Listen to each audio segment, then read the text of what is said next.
नमस्कार जय जगन्नाथ केमिति अछंती समस्ते मो झीओ सान झीर देह एक्चुअली 1.5 मास है भल नथिबारु काहारी मन आम घरे भल ना से मु वीडियो पोस्ट करि पार नथिली मन जमारू मोर भल नथिला एक्चुअली 8 तारीख मार्च 8 रे मु ब्लॉग पोस्ट करथिली तापरे आ पोस्ट करि पारनी कारण 4 मार्च रु ही ता देह खराब स्टार्ट हो जाइतिला तो आम एमती नॉर्मल ज्वर बोली भावुलु किंतु डॉक्टर परामर्श रे थिलु किंतु जेतले ज्वर माने बढ़ी चलिला 104 पर्यंत एमती आसी जाउतला तो सेइथिपाई आमे 13 मार्च रे ब्लड टेस्ट करिकरी माने डॉक्टर कहले कि जे नाही ताकू हॉस्पिटलाइज करिया पई हबो तो सेइ दिन ठो आमे हॉस्पिटल रे एडमिट करथिलु ताकू आजिरो ब्लॉग टे एक्चुअली सेही मान को पई हेल्प मिलिबो जो माने कि फरीदाबाद रे रहउथबे कारण एशियन हॉस्पिटल बहुत बढ़िया हॉस्पिटल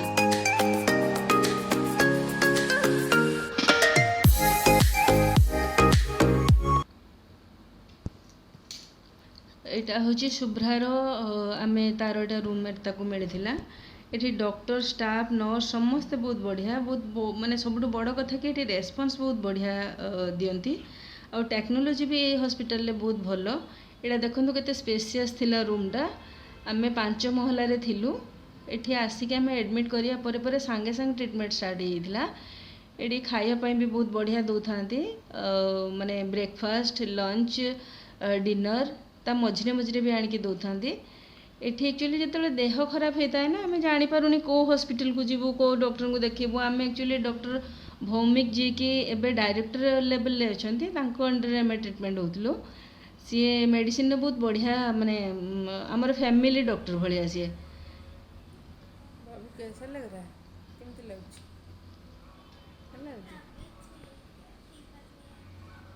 हैं अच्छा हो इटी कॉर्नफ्लेक्स आ क्षीर से खाऊची मते खुएबा दौ न थाए से कथा कि मो निजे खाइबे आ तुमे तुम हिसाब रे पुणी खुएब मेंचे मेंचे पूरा खुएदेव बेसी बेसी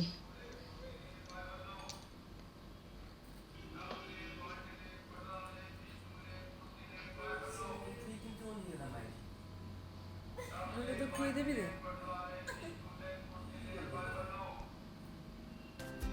बिल्कुल वीडियो बनवाई तो मोर बिल्कुल भी इच्छा नाला कारण आपण मान सहित शेयर करार से छोट छोट क्लिपिंग मुझे से शेयर करुच्ची सब जगह तो शूट करने को दौ भी नथिले आ मन भी भल नाला जो किसी टेस्ट नौ था तो मुझे तो से ठाकुर ना नौ थाए आउ किसी मंत्र एमती कहूए मत बिल्कुल भी इच्छा हो था छुआर देह खराब थी केमती कैमरा धरिकी मु शूट करी मु देखी बहुत जन से सिचुएशन रे शूट भी करी थांती जो मैंने ब्लॉग बनाती किंतु मो द्वारा सेमती हो पारिनी मु करि पारनी से क्षमा करेंगे जो मैंने देखुवे ये देखो ताको मल्टीविटामिन लगी सब बेले सब माने बहुत टाइम ताको तार सेलाइन एमती चलता मेडिसिन सहित घर को आसिया परे भी माने सी एत पर्यंत भलेनी ये गोटे रेस्टोरेंट थिला आमे जाइथिलु खाइया माने एमती ब्रेकफास्ट में जाइथिलु मु तो रहउनथिली ता आगो दिन मु छाड़ीबार थिला उधर 40 रुपया कनेक्ट है थोड़ा स्पेशल से 50 रुपये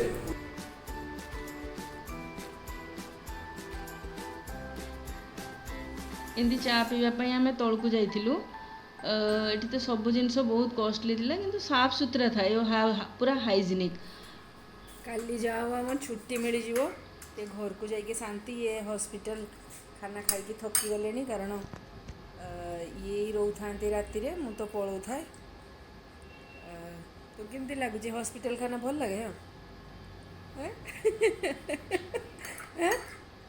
ठीक ठाक लगुच आज आमर लास्ट नाइट एठी हम काली छुट्टी मिलिबो एटा देखंतु मो बेड एठी कराई मु आज रात रे रोची जनरली नले ये रुहंती शुभ्रार पापा एठी रात रे रुहंती आज काली सकाळे डिस्चार्ज जबार अछि तो मते आसिया पई लेट हे जिवो सेत पई मु आज रहि जाई छी एठी एटा मोर मझरे बेड हिची एटा यांकर बेड एटा आउ एपटे शुभ्रा एटा मेडिसिन पई दिया हिची एटा टीवी देखुचंती आसंत गोटे बढ़िया जिनस देखौची केते बढ़िया गोटे कुनी फ्रिज टे एठी दिया हिची देखो बाहर तो गोटे बड़ फ्रिजटा एटा मेडिसिन पई एमती एमती माने एमती खोला हबो तापर देखंतु ଏଇଟା ଗୋଟେ କୁନି ଫ୍ରିଜ୍ଟା। ଏଇଟା ଦେଖନ୍ତୁ କେତେ ବଢ଼ିଆ ହେଇଛି ମେଡ଼ିସିନ୍ ନେବା ପାଇଁ ରଖିବା ପାଇଁ।